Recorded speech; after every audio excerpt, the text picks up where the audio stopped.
दोस्तों उम्मीद करता हूं कि अच्छे होंगे। आज की क्लास थोड़ा सा लेट होगी, मैंने आपको बताया था कि कुछ इश्यू है, लेकिन हम अब पूरे उत्साह और उमंग के साथ पढ़ेंगे, पूरी एनर्जी के साथ पढ़ेंगे। जीवन में मैं हमेशा से एक बात कहता आया हूं कि आत्मचिंतन, इंट्रोस्पेक्शन लाइफ में बहुत जरूरी है। हम सब मैक्सिमम लोग लाइफ में एक ना एक पॉइंट पे आके खड़े हो जाते हैं जहां से हमें यह समझ नहीं आता कि अब आगे मंजिल मिलने वाली है या यू टर्न लेना बनता है।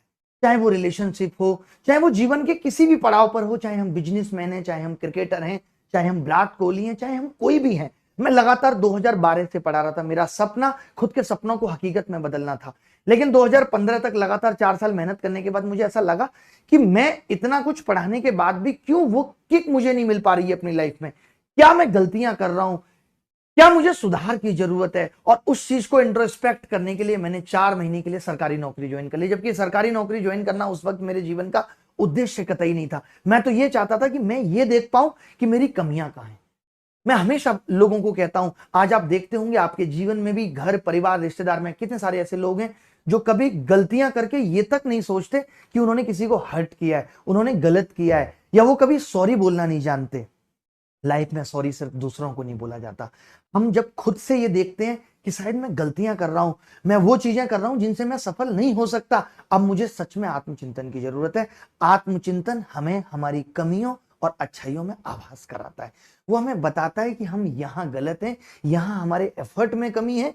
हम सिर्फ आज फल की चिंता करते हैं। जिस दिन हमारा एफर्ट 100% हो जाए, जिस दिन हम अपनी नजरों में ये लगे कि मैंने सब कुछ वो किया जो जरूरी था, तो अगर कोई चीज हासिल भी नहीं होगी तो भी हमें दुख नहीं होगा। दुख तभी है जब हमारे एफर्ट में कमी है, जब हमारे प्रयास में कमी है, तभी सुख के आवास में कमी है। इंट्रोस्पेक्शन बहुत जरूरी है लाइफ में। आज हम इंग्लिश पढ़ते हैं, वोकैब के लिए हम इंट्रोस्पेक्शन पढ़ लेते हैं कि इंट्रोस्पेक्शन का मतलब क्या होता है, बट हम ये सच नहीं जान पाते कि ये लाइफ में कितना इंपॉर्टेंट है। आज कितने सारे बच्चे मॉक में 150 नंबर पे अटक गए, 130 नंबर पे अटक गए, और उनको इतना समझ नहीं आ रहा कि अब वो क्या नया करें जिससे कि वो 170 180 तक पहुंच पाए। या कितने तो ऐसे बच्चे हैं जो इस दिशा में सोचना ही नहीं चाहते। कितने ऐसे बच्चे हैं जिनके पास अभी कोई 3 महीने की प्लानिंग ही नहीं है, उनको नहीं पता उनको क्या करना है। बस आप उनसे पूछोगे कि क्या करना है, तो हर कोई ये कहना जानता है मुझे आईएएस बनना है, कोई कहता है मुझे जीएसटी इंस्पेक्टर बनना है, कोई कहता है मुझे इनकम टैक्स इंस्पेक्टर बनना है। लेकिन उस बनने के लिए आप कर क्या रहे हैं? मुद्दा इज दैट कि आप उस बनने के लिए कर क्या रहे हैं, या फिर जो आप कर रहे हैं क्या उसका आउटपुट आ रहा है।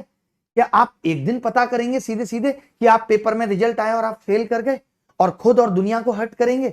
नहीं, ऐसा नहीं हो सकता।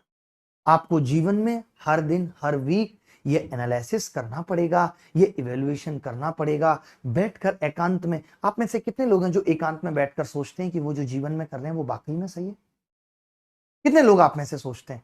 मैं समझता हूं कि 10-5% लोग ऐसे होंगे जो सही मायने में ये सोचते हैं कि मैं जो लाइफ में कर रहा हूं वो सही नहीं है, मुझे सिलेक्शन लेने के लिए इतना पर्याप्त नहीं है, या मैं अपनी किसी रिलेशनशिप में हूं तो क्या मैं वैसा व्यवहार रख पा रहा हूं जिससे ये रिलेशनशिप परमानेंट हो पाए। नहीं, हम short time entertainment, short time खुशी के पीछे पड़े हुए हैं। जो लोग बहुत छोटे विजन के साथ चलते हैं, जिनको बहुत नजदीकी खुशियां या नजदीकी लाभ दिखते हैं, वो जीवन में कभी भी परमानेंटली सक्सेस नहीं हो पाते। जैसे कहते हैं ना कि attraction is the temporary love, तो या तो अट्रैक्शन कर लीजिए, कुछ दिन चलेगा खत्म हो जाएगा, but love is the permanent attraction, या फिर परमानेंट अट्रैक्शन कर लीजिए। दोनों चीजें आपके हाथ में, आपको करना क्या है लाइफ में। क्या आप शॉर्ट टर्म खुशी के लिए अपने भविष्य को खराब करेंगे, या फिर अपने भविष्य को बनाने के लिए अभी आप शॉर्ट टर्म तपस्या करेंगे, या थोड़ा बहुत दुख भी झेलना पड़ेगा तो झेलेंगे। हर एक इंसान ने झेला है, ऐसा कोई इंसान नहीं है जिसने जीवन के किसी एक पड़ाव पे परेशानियां ना झेली हों।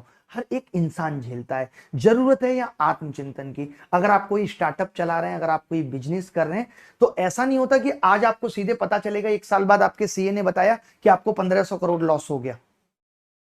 आपको पल पल पे ये इवेल्युएशन या आकलन करना पड़ेगा कि हमारी कंपनी सही दिशा में नहीं जा रही। हम आज इस चीज के ऊपर हावी हो गए हैं कि मुझे इस कंपनी को एक्वायर करना है। आप आज बिजनेस में भी या एडटेक इंडस्ट्री में भी देख रहे होंगे, मुझे इस बिजनेस को एक्वायर करना है।